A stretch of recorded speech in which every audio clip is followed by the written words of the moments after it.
In under 6 hours after a radical trans gunman killed 2 kids and wounded more than a dozen, the left-wing media and leftist Democrats went from dismissing prayer to calling to eliminate guns to protecting the trans community. The main culprit behind the narrative was Minneapolis Mayor Jacob Frey. Yes, the same guy who wept.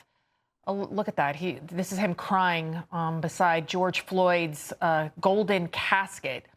He also immediately disparaged prayer. Listen to this. And don't just say this is about thoughts and prayers right now. These kids were literally praying. It was the first week of school. They were in a church. At his second presser on Wednesday, knowing that the shooter was a deranged man who thought he was a woman, Frey then condemned anyone calling out those details. I have heard about a whole lot of hate that's being directed at our trans community. Anybody who is using this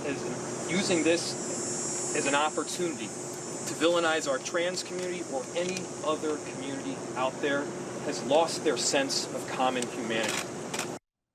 No one is villainizing a community. They want to villainize the people that are creating these people and allowing them to delude themselves in this lie. Joining us now, the founder of Gays Against Groomers, Jamie Michelle. Also with us, the president and CEO of Catholics for Catholics, John Yep.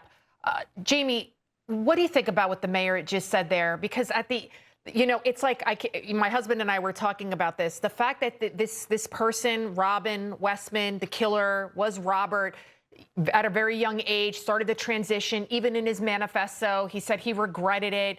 Instead of giving him the help that he possibly needed, they just gave him hormones. We don't know, maybe he had surgery. It's like giving an anorexic diet pills and liposuction. And yet the Democrats, if you even question it, you're saying you're hateful. We're not hateful. If we want to hate somebody, we hate the doctors and the therapists and the social justice warriors that are creating these people that are obviously losing their minds. Well, you said it perfectly. I love the liposuction analogy or the anorexia analogy. There's no other mental disorder where it is affirmed with procedures like surgical permanent procedures.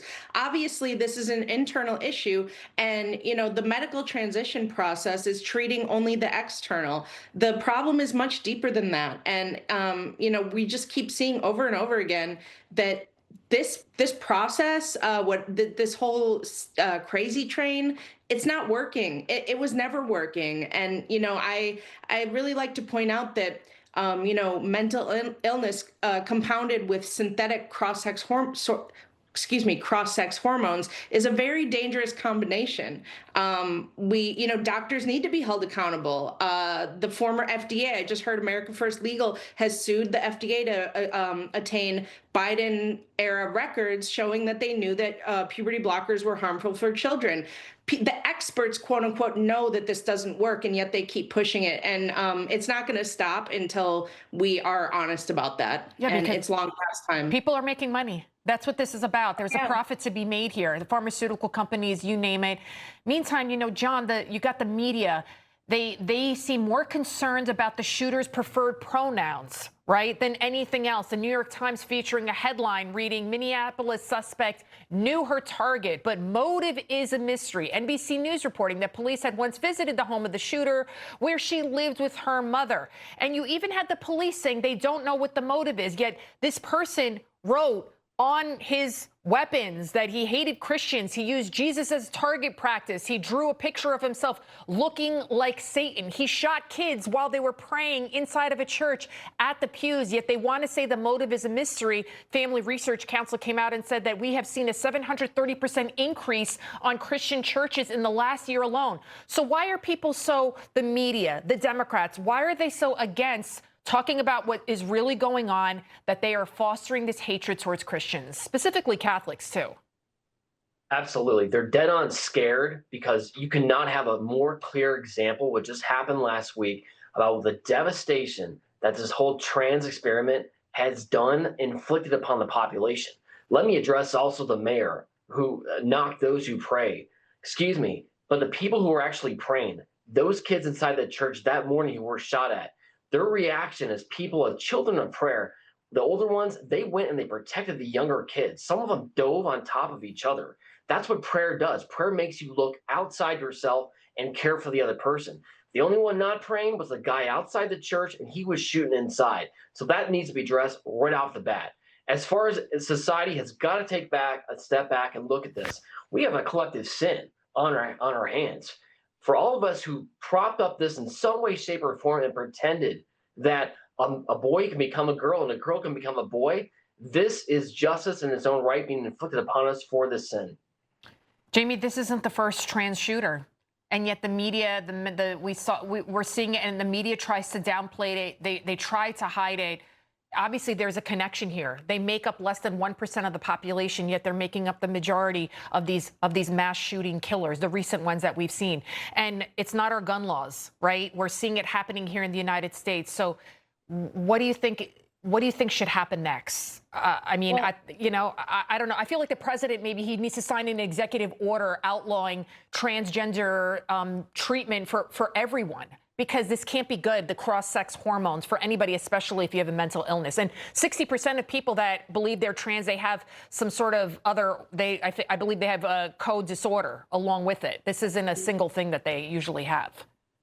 Right, that's exactly right. And in general, I mean, in order to be transgender, gender dysphoria, you have to have gender dysphoria. And by definition, it is a mental illness. It's a mental disorder. So, I think that we really do have to take a deeper look and stop treating the internal issue by changing external features. It's not working, and it's not possible. Like in the manifesto, Robert, who went by Robin later in his life, had said that, it's not possible to transition. He regrets going through the process. And I think it's just, it's time to be honest. Like, facts matter far more than adult feelings. The safety of children, the safety of society. Having a healthy society is more important than the feelings of delusional, mentally ill adults. It just is. We have to stop tiptoeing around the issue. And, if it hurts feelings, then it hurts feelings. At least lives are going to be saved, and we'll have a much healthier society once, we get over that hump. So I think you're onto something with that. And, as Gays Against Groomers, we only care about, protecting children, but this is a much bigger issue, obviously. I mean, Robin, AKA Robert, did start transitioning as a minor. His parents did sign off to legally change his name from Robert to Robin. So this has been going on for a long time. And clearly, he lived in one of the most affirming cities in the country, and could not possibly be in a scenario where he was more affirmed. He changed his pronouns, he changed his names, he changed his appearance, and yet his mental health only declined. It got so much worse. So I'm not sure that the affirmation model here has ever worked. Clearly, as of late, it's getting worse. So honesty is the solution here, first and foremost. Yeah, and we're seeing that their suicide rates keep skyrocketing. John, before I let you both go, why do you think the media is ignoring all the anti-Catholic bias that we keep seeing it happening? And do you think that's also at the root cause of a lot of these problems, that children are being raised in godless homes? Absolutely. Stats don't lie. I mean, the Catholic Vote has a report out there. 500 churches since 2020 have been attacked or vandalized in the United States alone. That's smacks of something there. This is a general trend going on. And ultimately, we can't miss. Yes, there's always been, in the last few instances anyways, these mass shootings, a trans behind a lot of these. But also, there's a connection to the demonic. Look at the guy's journal. It's clear as day. He had a picture of Jesus Christ that he was using as target practice. So this is a spiritual war. And yes, facts don't lie, both in what we read in the sacred scriptures about God made male and female, and also in the science. So we need to follow that, because otherwise our society will be on a road to destruction. Jamie and John, we got to leave it there. Thank you both.